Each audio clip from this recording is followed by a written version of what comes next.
This is the Mid-America PTTC podcast, where we believe prevention is better together, and together we are stronger. I'm your host, Steve Miller. This is episode 47, and in today's episode, I have the pleasure of speaking with Dr. Susan Depue from the Missouri Institute of Mental Health. Dr. Depue's research experience includes working with both state and local organizations to improve the data infrastructure for increasing behavioral health across the state. Dr. Depue has been involved with several large-scale evaluations and led the team which analyzed and reported the most current Missouri student survey results. Dr. Depue is the current project director for the Partnership for Success project. In these positions, she has worked to help Missouri stakeholders implement data-driven decisions. Before we get into the content, we would like to thank our funder, Substance Abuse and Mental Health Services Administration. Quick note, although funded by SAMHSA, the content of this recording does not necessarily reflect the views of SAMHSA. We've got a lot of ground to cover, so let's get started.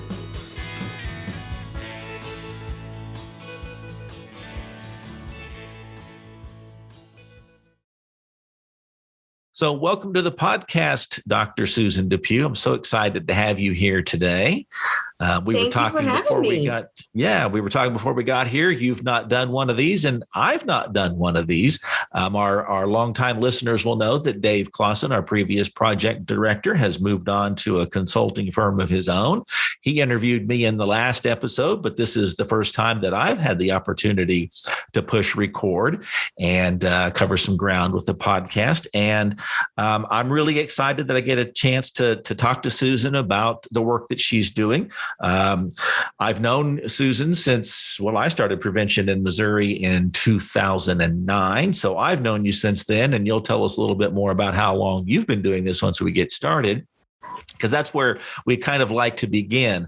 I know it said that you help with data-driven decision-making, but you're also in prevention. So can you tell us a little bit about how kind of those two worlds collided and how you got into being a prevention professional? Sure. So I was working on my PhD way back in 2006. And like most broke students, I needed a job. So of all things, I found an advertisement in the St. Louis Post-Dispatch looking for evaluation and data assistance for the Missouri Institute of Mental Health, which was out of MU at this point, but we're now based at UMSL. So I went in, and there were a couple of different positions available. And the one that I was really interested in was with the Strategic Prevention Framework State Incentive Grants, which started me out in evaluation. And so I did evaluation for a little while and really found that I sort of had dual passions in both the data-driven world and project management world. So they did sort of come together. But I see those as incredibly complementary, because project management should not be done without a solid database. So it's sort of a cyclical thing in that, I go out, I collect data, I see our needs, I figure out how to address those needs, and then we collect more data to see how that's going. So do you want me to keep going on that line? Sure. Yes, great. Sure. So eventually I took over the project director role for the Missouri Student Survey. That was going really well. I was also the project director for, that point, it was called the Partnerships for Success. That was a 2012 grant. And as we worked, I just got to know the prevention resource centers more and more and more. And I love these people. You guys do such amazing work on the ground. And again, it sort of became, that sort of the needs were bubbling up. And as we talked about what the Missouri prevention system as a whole needed, I was both able to, with my data-driven side, help measure that and assess that. And then with my project management side, I'm like, let's go ahead and let's build some great systems so that everybody gets their needs met, so that we can really support the people on the ground who are doing all of that amazing work. I've always said that in my role in a state, I'm not the person that's out there saving the world. I'm the people helping the people, saving the world. And that's my role, and I love it. Well, I think it's interesting. I made the comment before we pushed record that if for those of you that may have met Susan before, she is very enthusiastic when it comes to doing the data research and bringing it together with the projects. I said, creating excitement around that is almost like someone saying, we're going to make you really excited to go see the dentist. It's not everyone's favorite forte, so to speak, to do the data research, collecting the data, crunching the numbers and all of that. And so what do you think is the secret in the sauce, Susan? How do you help the stakeholders understand the importance of these two things colliding together? So I think it's really the secret in the sauce is tasting it. So you may have to drag them to the dentist. You may have to drag them to the data a couple of times, and people don't really want to do it. But once you start seeing that we can really make a difference, and I think that's so critical. The prevention people, we're not paid much. It's not a super glamorous job. We're doing this because we care, because we want to make a difference. And so when we start showing them how, starting with the needs assessment and using evidence-based interventions and backing it up with a solid evaluation, you really start to make a difference in your community. The 2015 Partnerships for Success grant had a dramatic drop in alcohol use, 30-day alcohol use. And it's like, wow, the proof really is in the pudding here.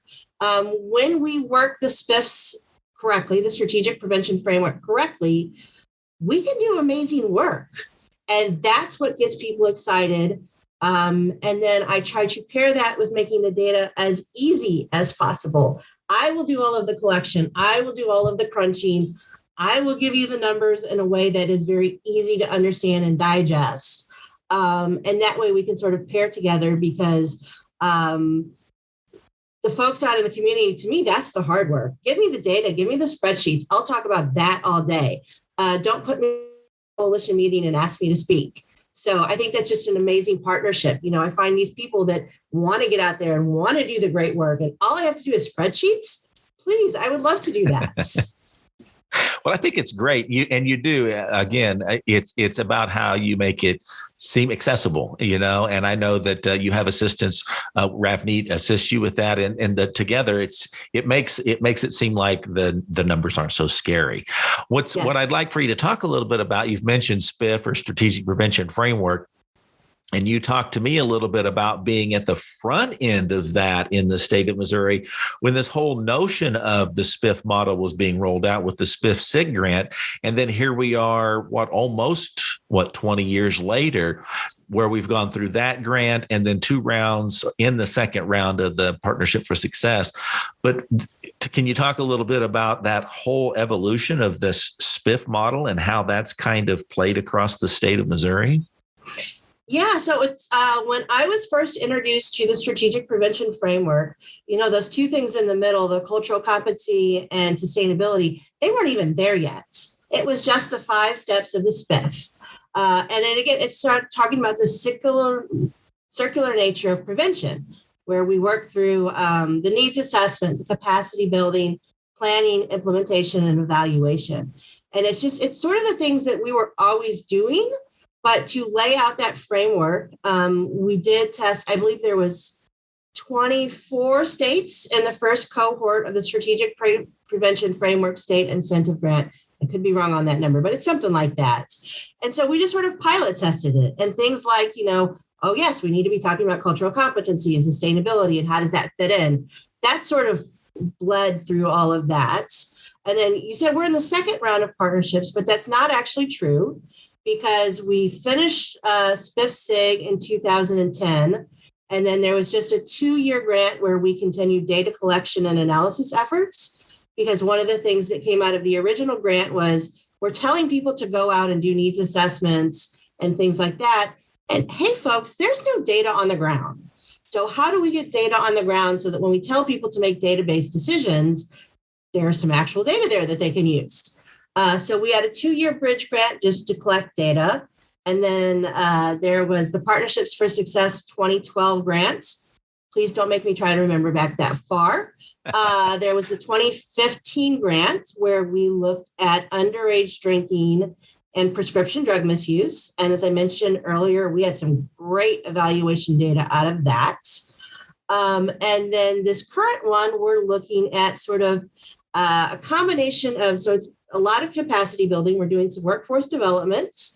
We are trying to look at building protective factors, which while nominally we might be evaluating underage drinking, when we raise protective factors, of course, that cuts across all substances. And then what we'll be talking about more today is we are starting to dabble in the prevention of methamphetamine use in young adults. We're defining that as 18 to 29 at the moment. Well, I find it interesting that, you're really illustrating maybe a part of prevention that a lot of people listening don't know, that the strategic prevention framework is relatively new, and how those pieces have all kind of evolved over time, spinning in cultural competency and sustainability. And not that any particular community's done it better than another, but in that short arc of experience, are there some to illustrate how the SPF SIG or the strategic prevention framework works? Are there any success stories that you could highlight, because we were able to roll this kind of model out and have the data to back it up, we've seen these kind of things happen? Yeah, you are talking to the data nerd. So I would go back to the numbers and say, obviously, the Partnership for Success, SPF SIGs are not solely responsible for it, but we have had a sharp decrease in underage drinking. We've also had a nice decrease in prescription drug misuse. But the other I would sort of highlight is with these grants, because capacity building is its actual petal of the flower.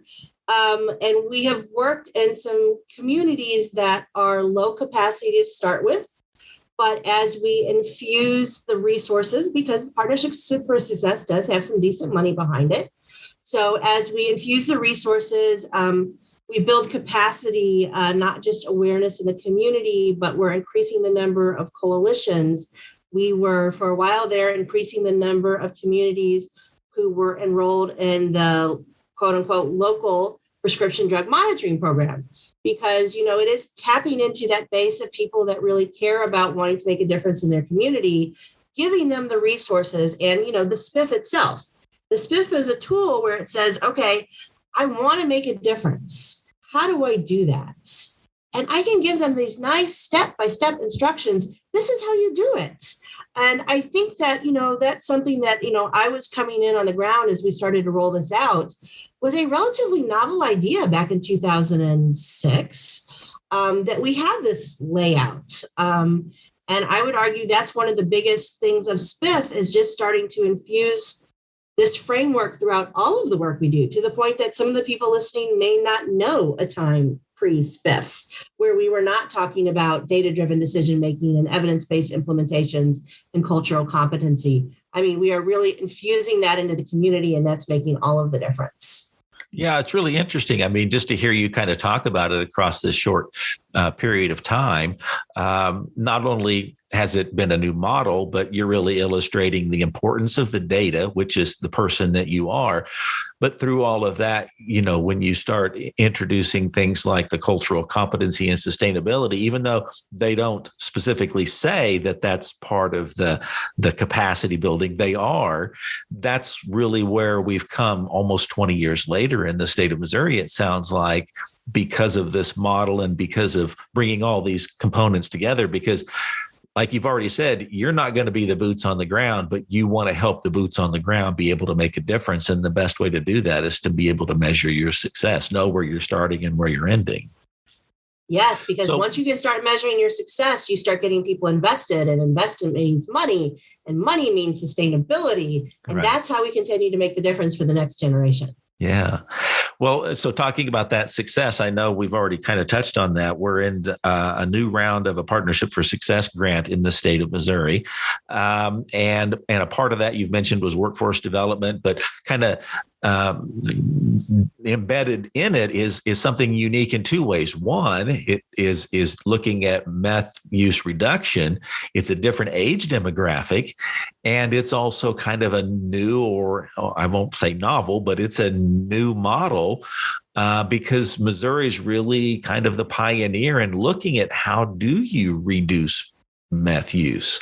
It's not something that you could just go to the shelf and pull off and go, let's dust it off a little bit and let's do this. So can you talk a little bit about how did Missouri get to the point where, this was a necessity to be in this round of funding, but more importantly, how are you kind of developing a project or a something that you can effectively make a difference with? Yeah, so it's interesting. Missouri, when I started back when, was the meth lab capital of the world. And we did some really good prevention around that, the precursor laws and things like that. So the labs dropped away. And I feel like a lot of people in Missouri felt like, oh, okay, methamphetamine isn't a problem anymore. But we know is that meth labs have just moved to Mexico and other countries. And the drugs coming across the border are very potent and very cheap. And so when we look at the data in Missouri, we see things like methamphetamine use right now in the 18 and older population is more than double our national rates just for the state of Missouri.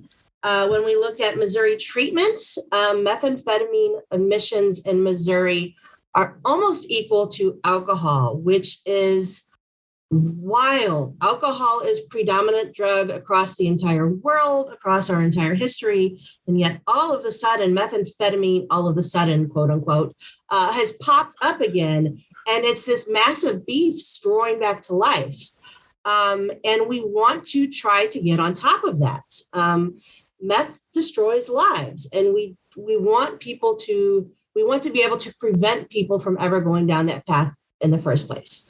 Obviously, treatment is amazing. If you're out there and you know somebody that's struggling with methamphetamine, there are treatment options. But boy, if we could get them stopped before they started, then that would be amazing. But as you mentioned, Steve, you can't dust off that curriculum because there has never been methamphetamine prevention curriculum developed, which left us in a very interesting position. And so we took a three-prong approach, and I'll highlight two pretty quickly, and then we can dive more into the one that I'm really piloting. But the first is listeners may know that Missouri was the only state without a prescription drug monitoring program forever. So we were trying to increase counties enrolling in a local effort. Fortunately, we did pass that law last session, so it's coming on board. And that's we've put that to the side for a moment while that develops. We're also doing some media campaigns and awareness efforts because prevention should be a community thing. And again, there's sort of this idea bubbling around that meth is not a problem anymore. And so we want people to be aware that, yeah, it is a problem.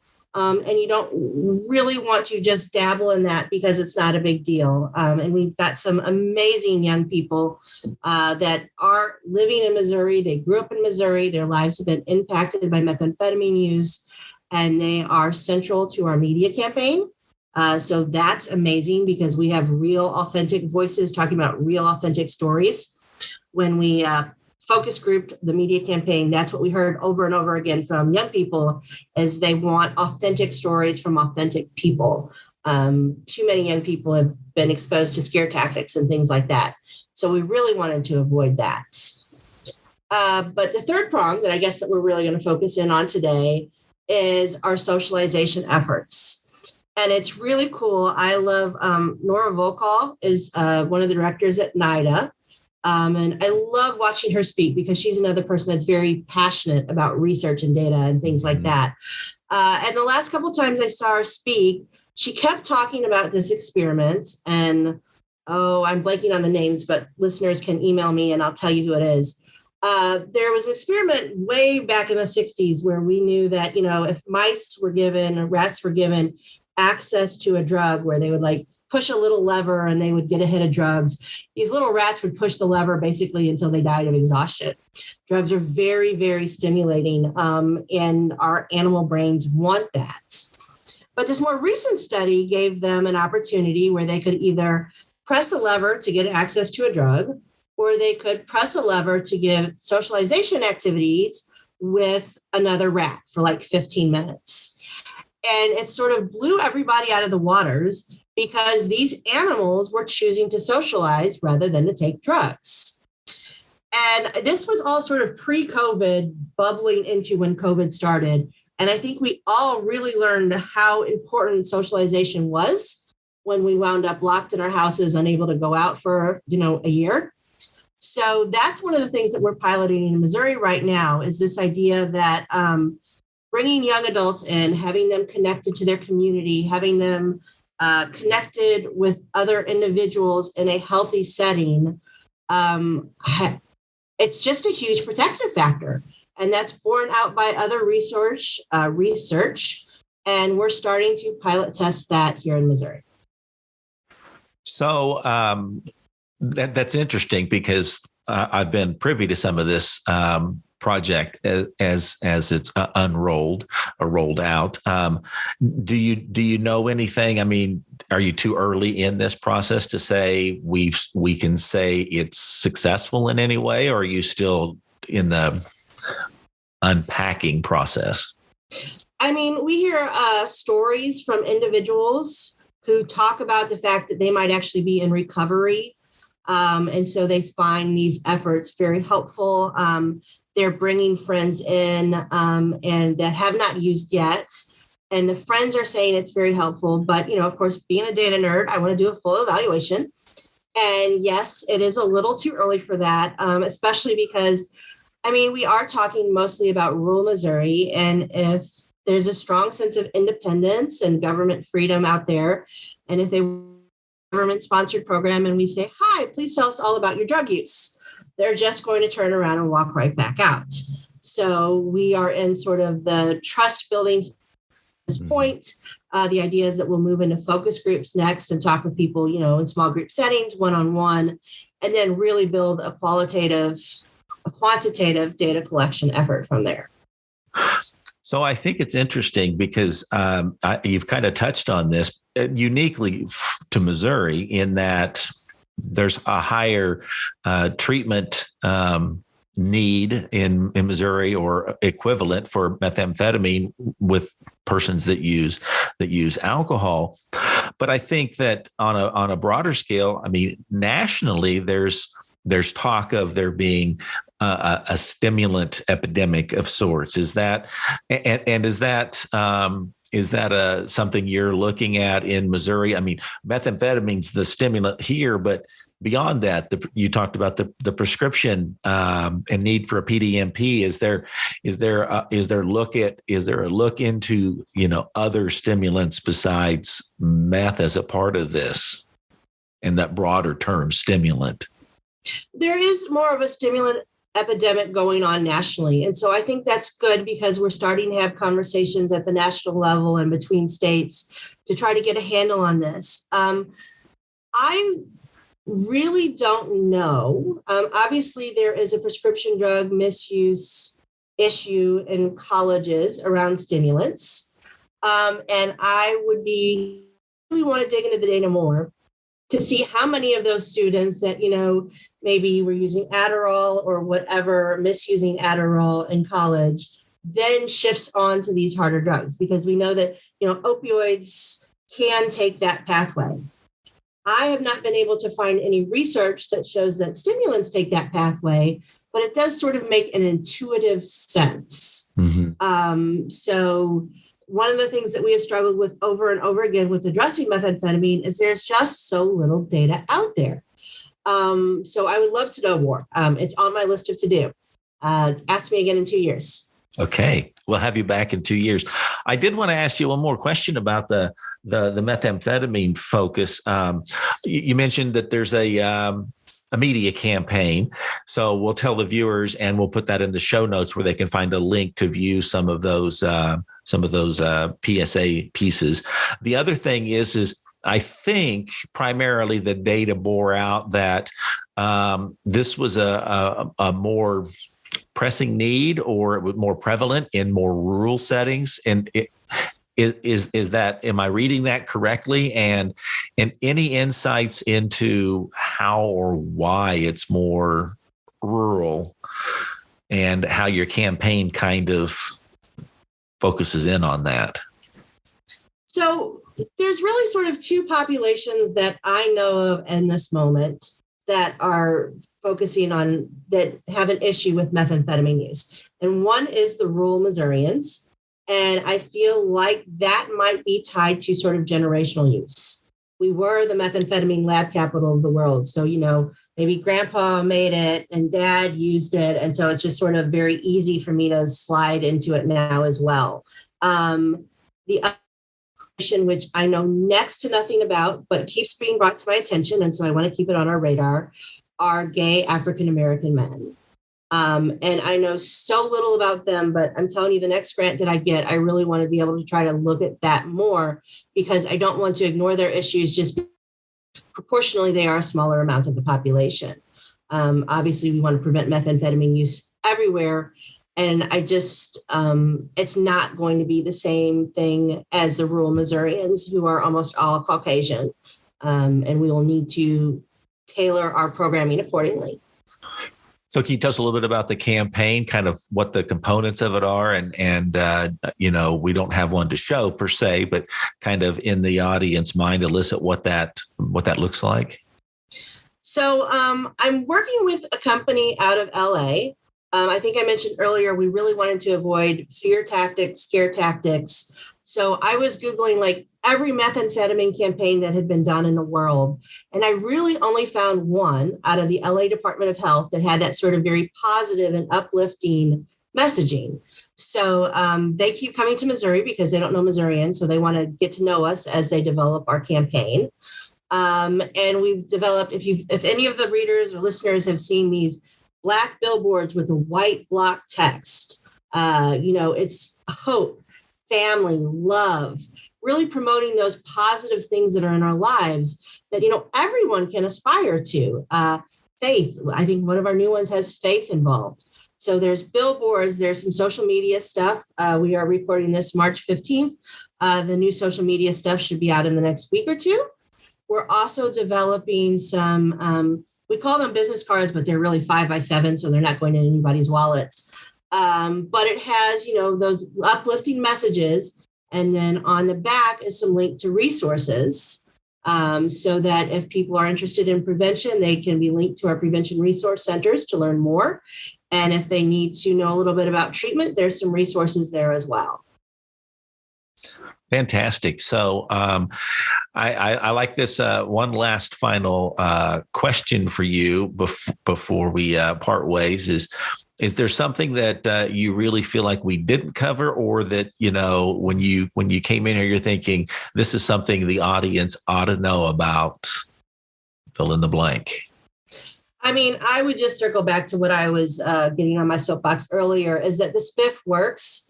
Data-driven decision-making works. Work the system, really get engaged in the process. And I think everyone's going to be thrilled with the outcomes that they get. So if the audience wants to know more about the project that you're working on now, meth reduction, or they want to know more about, the strategic prevention framework or partnership for success, what's the best way for them to go about getting in touch with you? I'm an email person. So please, Steve's going to give you my email address. I love to have these conversations. I mean, I have just started learning about methamphetamine prevention in the last year or so. So while Steve's having me talk about it, I am by no means the absolute expert, and I would love to hear other people's opinions, what they might be doing. Let's collaborate. Let's talk. Let's make this work. Thanks, Susan. We will put contact information for Dr. Susan Depue in the show notes. We'll also put a link to the video campaigns that are being developed for No Mo Meth, nomometh.com. nomometh.com. Yes. Yes. And so I do appreciate you taking the time to be with us today, and good luck with your campaign developments, and we'll eagerly await to find what the outcomes are for this Partnership for Success in the state of Missouri. Awesome. Thanks so much for having me, Steve. You're welcome. Thank you for listening to this Mid-America PTTC podcast. To learn more about any upcoming trainings, visit pttcnetwork.org and look under the Your PTTC for the Mid-America link. Remember, prevention is better together, and together we are stronger.